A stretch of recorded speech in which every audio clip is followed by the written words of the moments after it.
Before we begin, I want to warn you that this story contains mature themes. It deals with the challenges of new motherhood, family relationships, and infidelity.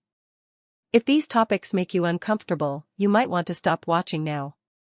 I never thought I'd betray him. Not in a million years. But one wild night, with his friends, changed everything. And now? I can't stop thinking about it. I didn't plan this. We never even talked about it. But here I am, telling you this, because it's taken over my mind. I don't know if I regret it, or if I just want it to happen again. My name's Grace Wallace. I've been with Chase Cross for almost 3 years. At first, it felt perfect, you know, that kind of love where you can't keep your hands off each other, where even the dumbest jokes feel like the funniest thing you've ever heard. That was us. We'd stay up all night talking about everything and nothing, make spontaneous road trips, even got a matching tattoo on a dare one night. We were that couple everyone thought would last forever. But somewhere along the way, I don't know, things shifted. It wasn't like we had a huge fight or anything dramatic. It was just quieter. The texts got shorter, the kisses less intense. We still laughed, we still had fun, but there was this distance creeping in. Like we were roommates who still cared about each other but forgot how to be more than it was just supposed to be a chill night. Chase and I went over to his friend's place, Devin Hester and Axel Martinez. We'd all hung out before, nothing special. They had this small apartment, the kind that smells like cheap cologne and leftover takeout.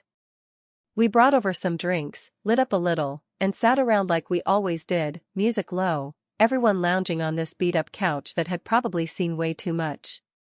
We were laughing, swapping stories about the craziest stuff we'd ever done. And somehow, the spotlight landed on me. They kept asking me questions, teasing me in this playful way, and I kind of liked it. Their eyes were on me, their attention sharp. I hadn't felt butterflies in a long time, but that night, I felt them. Strong. If you're still with me, don't forget to like this video, share your thoughts in the comments, and subscribe for more stories like this. Trust me, there's so much more to uncover. Chase wasn't a bad boyfriend. I need to say that. He's not one of those guys who forgets your birthday or cheats behind your back. He's solid. Reliable. The kind of guy you can count on to fix your car or bring you soup when you're sick. But somewhere along the way, he stopped seeing me. Not like he literally ignored me, but you know when someone looks at you, and you can tell they're just there? Present, but not really noticing you anymore? That's what it felt like.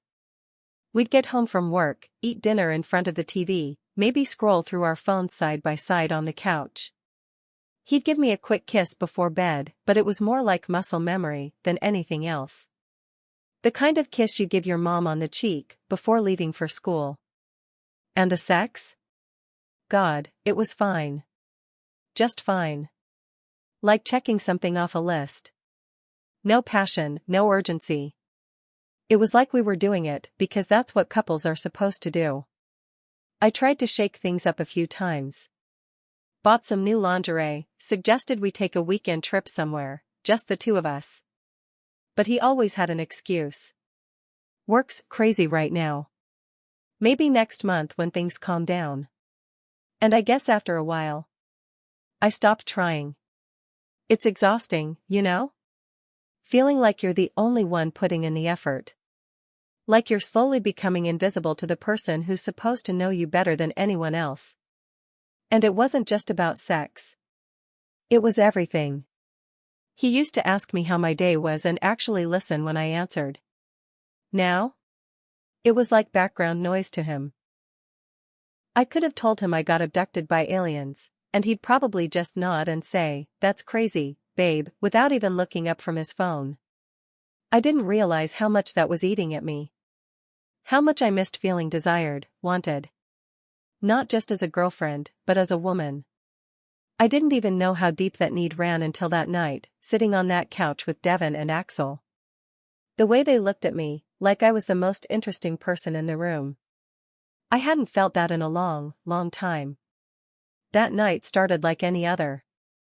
We were all slouched on that ratty old couch, half-empty bottles scattered on the coffee table, the air thick with smoke. Devon had his usual cocky grin, Axel was leaned back with his arms slung over the chair, and Chase was next to me, one hand lazily resting on my thigh like it was just habit at this point. We were swapping stories, laughing about the dumb stuff we'd done in college, the kind of stuff you cringe about later but still love to tell. But then the stories got wilder. Devon was talking about some crazy night he had in Miami, something about waking up in a stranger's apartment with no pants and no clue how he got there. We all laughed, but then Axel shot me this look, like he was sizing me up, and asked, "All right, Grace. What's the wildest thing you've ever done?" I felt my heart skip a little. I wasn't expecting the question to land on me like that. I mean, I had stories, sure, but nothing that wild. And the way they were all looking at me, it made me feel seen in a way I hadn't felt in forever. Their eyes were locked on me, waiting, curious. It gave me this little rush. So I played along, told them about sneaking into a rooftop pool once in the middle of the night. It was tame compared to their stories, but they ate it up anyway, teasing me about being more adventurous than I looked. And then, it shifted. Axel, with that smirk of his, leaned forward and said, "So, would you ever try, like, group stuff? You know, a little bukkake situation?" I should have been shocked. I wanted to be shocked. But instead, I felt this weird thrill pulse through me. My heart started racing, not from embarrassment, but from something else. I looked over at Chase, expecting him to laugh it off, maybe throw a sarcastic comment back. But he didn't. He just shrugged and said, I wouldn't be opposed." That's when it hit me. The weight of his words. He wouldn't be opposed. And suddenly, it was like the air got thicker, heavier. I felt Chase's hand tighten slightly on my thigh, and when I met his eyes, there was this look, something I hadn't seen in a long time. Hunger. Possession. And maybe, curiosity? Devon chuckled, breaking the tension, and said, "Why not tonight?"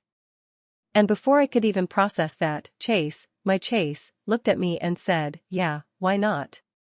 I should have said no. I should have felt weird, uncomfortable, something. But instead, I felt this spark ignite inside me. Like I'd been sleepwalking for months and suddenly, someone flipped the lights on. My heart was pounding so hard I thought they could hear it. And the craziest part? I didn't feel scared. I felt alive. The moment Chase said, "Why not?" something inside me snapped. Or maybe it clicked. I don't know. But what I do know is that I didn't feel hesitation. Not the kind I should have, anyway.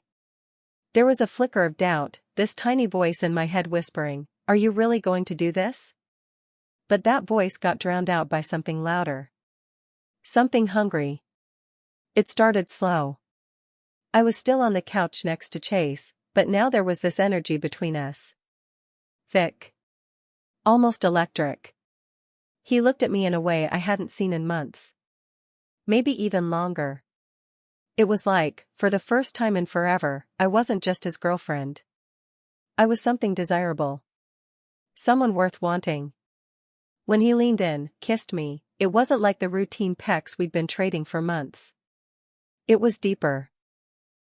His fingers dug into my skin, like he was trying to remind himself that I was real. That this was real. And that alone was enough to make my breath hitch. I don't know what came over me, but I kissed him back like I had something to prove. Like I wanted him to see me the way Devon and Axel were seeing me in that moment. And then, before I could process what was happening, there were more hands. More heat. Devon moved closer, his fingers tracing over my arm, slow, testing. And then Axel, bolder, more sure, settled beside me, brushing my hair back, his breath warm against my neck. I should have felt guilty. I should have pulled away. But all I felt was a rush so strong it made my head spin. 3 sets of hands on me. 3 men looking at me like I was the most intoxicating thing they'd ever seen. It was overwhelming. But in the best way. For the first time in a long time, I wasn't just there. I wasn't an afterthought, or a habit, or a girlfriend someone had grown comfortable with. I was something wanted, desired, worshipped. And Chase let it happen. No, he wanted it to happen. That was the part that sent a shiver down my spine. He wasn't angry. He wasn't possessive. He was watching. Enjoying it. Like seeing me through their eyes made him remember what he had. Or maybe what he'd forgotten he had. It was this strange mix of emotions. Thrill. Power. Guilt. I kept waiting for that sharp pang of regret to hit me, but it never did. Instead, I felt free. And maybe that's the part that scared me the most. By the time it was over, I should have felt exhausted. I should have felt something other than the need to do it again. But all I felt was the aftershock of it all. My skin still tingled. My mind was still spinning. And when I finally met Chase's eyes, I expected to see something, anger, disappointment, anything, but all I saw was him looking at me like he'd never really seen me before. And that's when I knew, this wasn't just a one-time thing. This wasn't just some wild, drunken mistake. This was something bigger.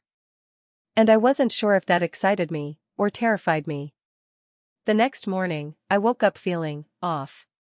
Not bad. Not guilty. Just different. Like something inside me had shifted overnight, and I wasn't sure if I was supposed to be scared of that or excited by it. I expected to feel regret. That's what I should have felt, right? But instead, my body still buzzed, my skin still tingled with the ghost of their hands. And my mind. God, my mind wouldn't shut up. I kept replaying everything, every look, every touch, the way Chase watched me. The way they made me feel. It was like I had unlocked something inside me that I didn't even know existed. And now? I couldn't stop thinking about it. Chase was already awake when I opened my eyes. He was just lying there next to me, scrolling on his phone like it was any other morning. No tension. No weirdness. Just normal. And that? That threw me more than anything else. I kept sneaking glances at him, waiting for him to say something, waiting for me to say something. But he didn't. And I didn't. Because, what was there to say? Hey, remember last night when I let your best friends have me? I don't know what I was expecting. A fight? A meltdown? Maybe even some kind of awkward postmortem conversation? But Chase just acted like nothing had changed. Like it was fine. Like it didn't even faze him. And the worst part? I didn't want it to be just fine. I wanted something. A reaction. Anything to prove that last night had meant something. But he kissed my forehead, told me he was gonna grab coffee, and walked out like it was any other morning. I should have felt relieved. But all I felt was restless.